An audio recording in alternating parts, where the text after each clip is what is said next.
cutting room floor today. Well, apparently Karen is no more. You know Karen, this is the expression for the boomer baiting, manager requesting, bob sporting older woman. A forthright woman. A forthright woman, and the term Karen, particularly I think there was a lot of stuff during COVID wanting to see the manager and complaining about masks and all this kind of stuff. Yep. A lot of people called Karen weren't happy with that. And I saw an interesting thing that said women who opinions and being forthright are now being labelled, whereas men have always been that and have never had a label put on them. It's great being a man. Isn't it just? You can be as forthright AF. Well, Move Over Karen, apparently Karen is cancelled. It's like Move Over Barbie when Skipper came to town. Skipper. Because Karen is cancelled and now we have her younger, sassier cousin who's entitled, abrasive and also wants to speak to the manager, and her name is Jessica. Oh. So Jessica is the new Karen, the younger version of the Karen. Yeah, right. And you know who's not happy with this? Jessica's. Of course. Listen to this, Jessica. Hey, Jonesy. It's Jess. Jessica. What seems to be the problem? I feel attacked. Obviously, Gen Z, if you haven't heard, has declared that Jessica is the new Karen. No, I don't think so. One, it's too hard to, like, 3 syllables. Jessica, no one has time for that. And Jessicas don't act like Karens. I've never asked for a manager. I've never gone to a sporting event and taken a baseball out of a child's hand. There's no Karen in us, Jessicas. And by the way, who decides that we're going to change the name? Karen is now 8 years old. And you're like, you know what? Karen, we're going to call you Jessica. It doesn't work that way. So thank you for considering, but all us Jessicas deny the opportunity to be called the new Karen. Although now I do realize as I'm making this video that it's kind of Karen-like. You know, yes, she's become Karen. By doing it. The first comment was, "This is very Jessica of you." That's so Jessica. And other people saying, "Calm down, Jessica." Keep it right. Keep it in your pie hole, Jessica. What about Amanda's? Because Amanda's, when you look at history, always mean, always bad. If you want to go back to Melrose Place, Amanda was bad. There was a lot of Amanda's. Yeah, Amanda's are usually slightly bitchy and bad. And the one there in Melrose Place was always interesting. Heather, which of the Heathers was it? Locklear. Heather Locklear was in there year after year after year, was always seen as the special guest star, as if she was only just turning up for that day, but happened to stay there forever. It's like you on this show. Jonesy with special guest star Amanda. Is that how you justify my name coming second? Yeah, and that's how we get her through accounts. She's just a casual. I'm on casual rates. It's just That's a casual. why I can't work on long weekends because they just can't afford me. But you know what? You're not forthright. That's right, sir. Whatever you say. Shut your neck. Hey, everybody, it's time for Jonesy and Amanda's cutting room floor. On the cutting room floor today. Actually, on the cutting room floor today, I've got a story from Tasmania. Tasmania? Yeah. What, is it local news? Well, I guess so. Well, what area in Tasmania? It's a big island. Well, let me have a look. It's a place, White Beach at Nubina. Nubina? Oh, don't do an intro. You got to do an intro. Don't do an intro. Local news happening now in Nubina. And wonderful privacy where you don't even know the neighbours are here. Locally. Are you ready for the story to commence, children? I'll just read you the story. This is from the Pulse Tassie website. Police locate dog seen driving ute on Tassie Beach. Everything I love is in this story. I'm just going to read you the story as it is. Right. Police are investigating reports that a dog was allegedly driving a ute on a Tasmanian beach. Witnesses, and there's more than one, said the ute had been driving along White Beach at Nubina at 9:30am on Saturday with a dog in the driver's seat. This is a quote. Witnesses reported that a white Mitsubishi Triton was being driven on the beach with a dog in the driver's seat and a man in the passenger seat, a police spokesperson told Pulse.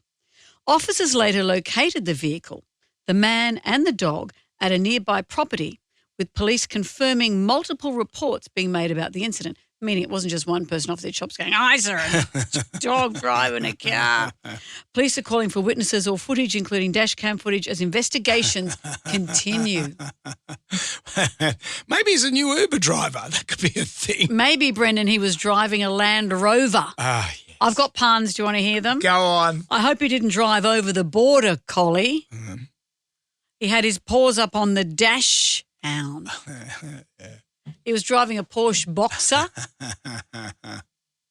That's fake. Is that it? No, I've got one more. Excuse, is that it? That's quality material. And how about this one? He should have taken the Greyhound. Oh, of course. Booyah! Come on, that's quality material. I think that was just a shit story, not a Shih Tzu.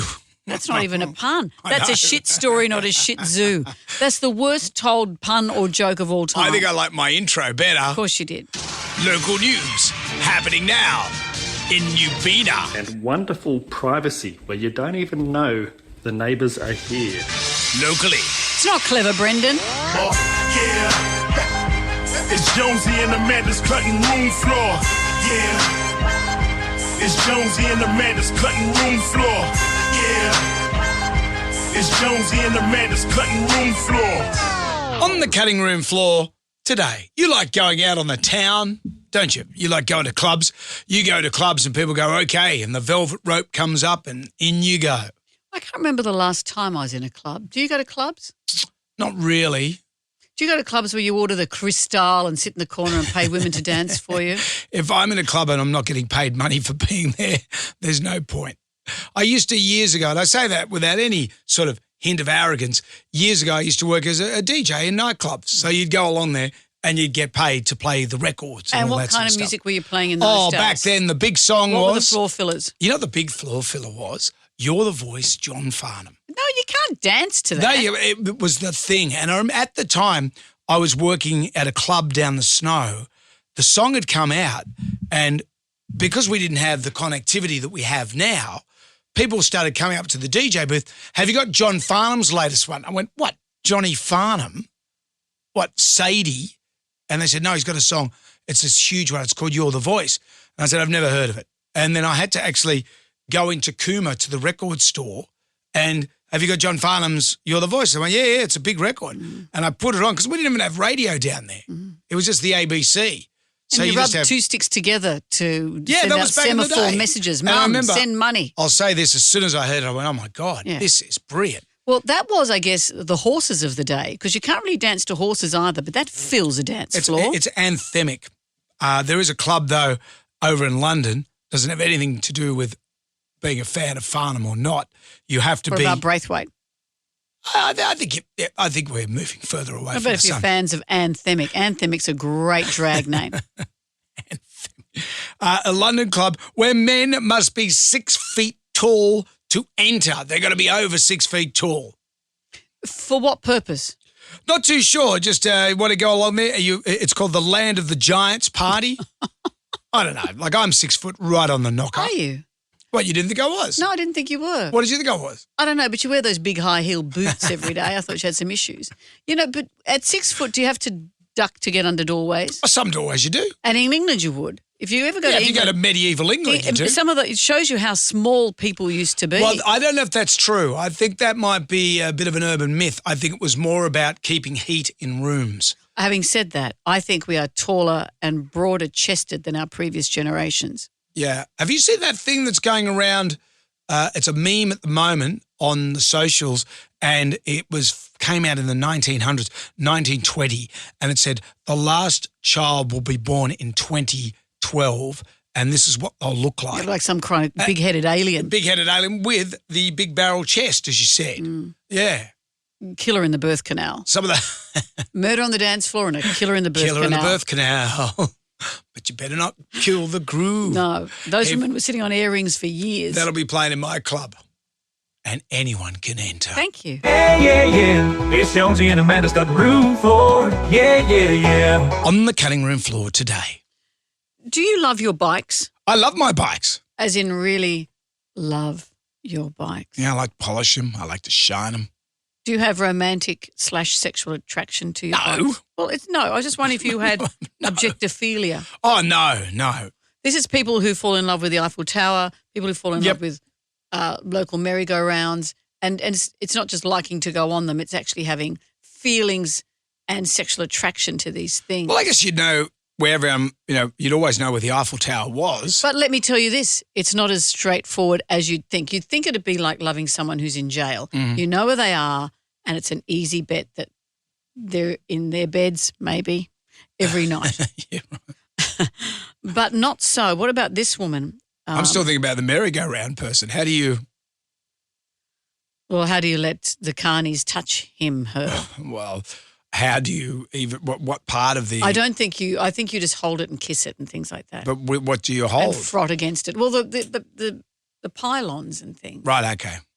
This story here, and I've read about this woman over the years. I haven't answered any questions there, but please. Oh, I'm not their therapist. That's up to them to tell you the story.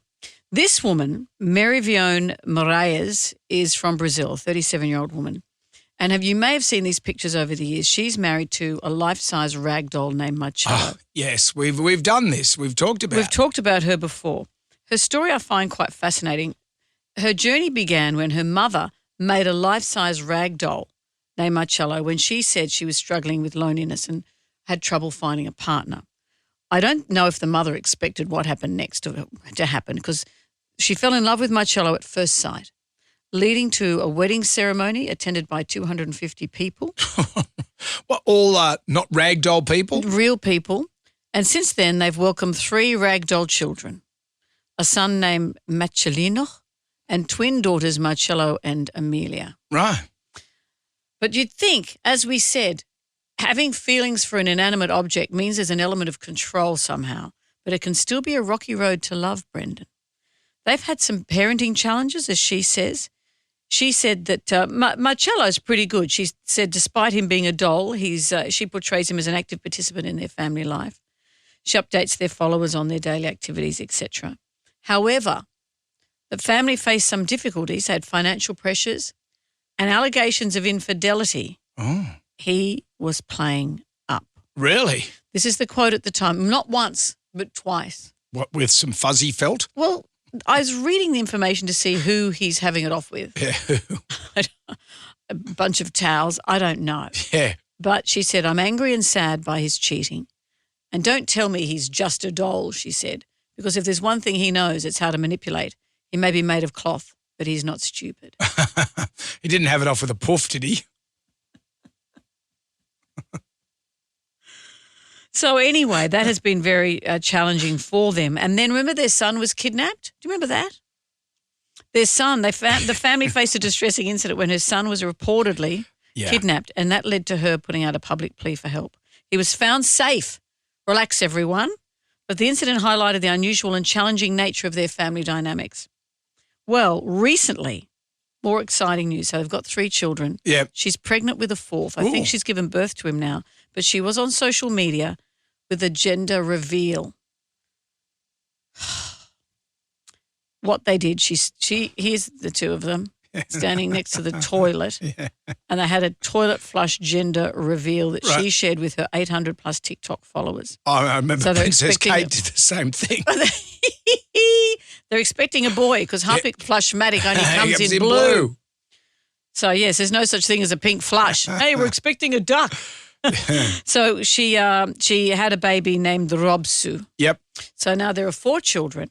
And if he hasn't learned his lesson, I know. I tell you what, he might go get the snip. That'll teach him. Not run off with a tontine. Well, you never know. Good luck to them all. Okay, kids, that's it for today. Come back tomorrow for more of Jonesy and Amanda's Cutting Room Floor.